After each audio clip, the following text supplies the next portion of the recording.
Shanice Brooks was a struggling single mother in Dayton, Ohio. Life had been hard, but she never stopped trying. She worked nights at a warehouse, slept during the day, and did everything she could for her children. 9-year-old Alaya, who loved painting, and 6-year-old Malik, who never went to bed without his toy fire truck. But bills piled up. The electricity was cut off more than once. And with no stable job or childcare, Shanice feared for her kids' future. That's when she called her older cousin, Vanessa Fields, a woman she'd grown up with and trusted like a sister. Vanessa lived in Maryland and offered to care for the children for just a little while, so with tears in her eyes, Shanice packed their clothes, hugged them tightly, and kissed their foreheads. She had no idea it would be the last time she'd see them alive.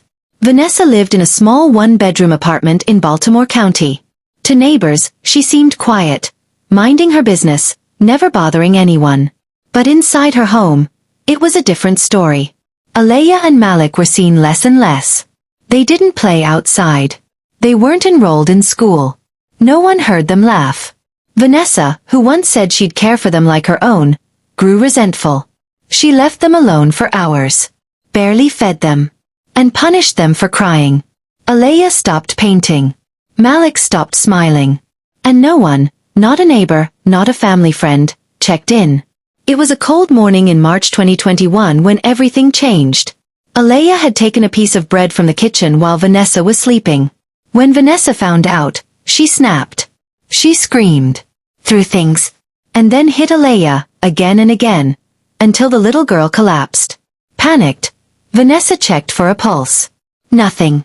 Instead of calling 911, she wrapped Alaya's lifeless body in a sheet, placed her in a large suitcase, and carried it down to her car. She left it in the trunk, and went on with her life. Malik asked every day where his sister was. Vanessa told him she had gone back to live with her mom. But Malik knew that wasn't true. He grew quieter, weaker. Sometimes he sat in the corner for hours, staring out the window, holding his toy fire truck. Vanessa barely spoke to him. She gave him just enough food to survive. Until one day, he got sick. Fever, chills, and vomiting. But no doctor came. No medicine. Malik died in his sleep, just 2 months after Alaya. Vanessa wrapped his small body in a trash bag and placed him in a plastic storage tote next to his sister's suitcase in the trunk. And still no one knew. On July 26, 2021, Vanessa was pulled over on Eastern Avenue for speeding. The officer noticed her car had expired plates and no insurance.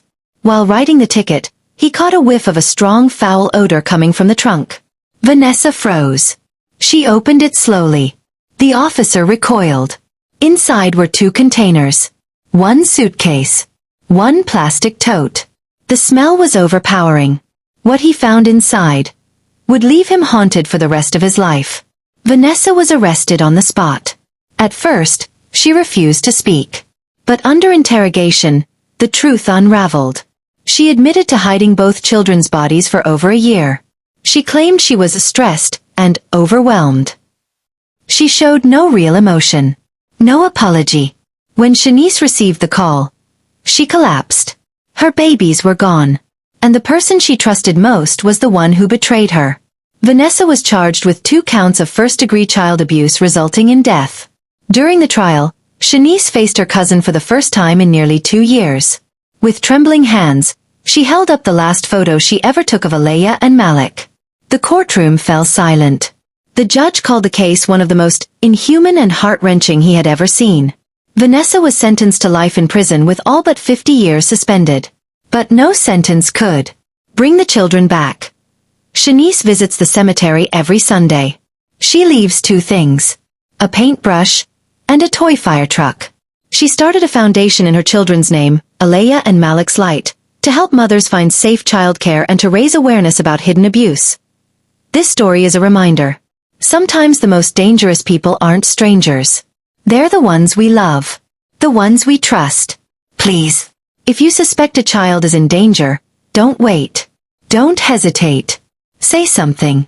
Because silence can be deadly.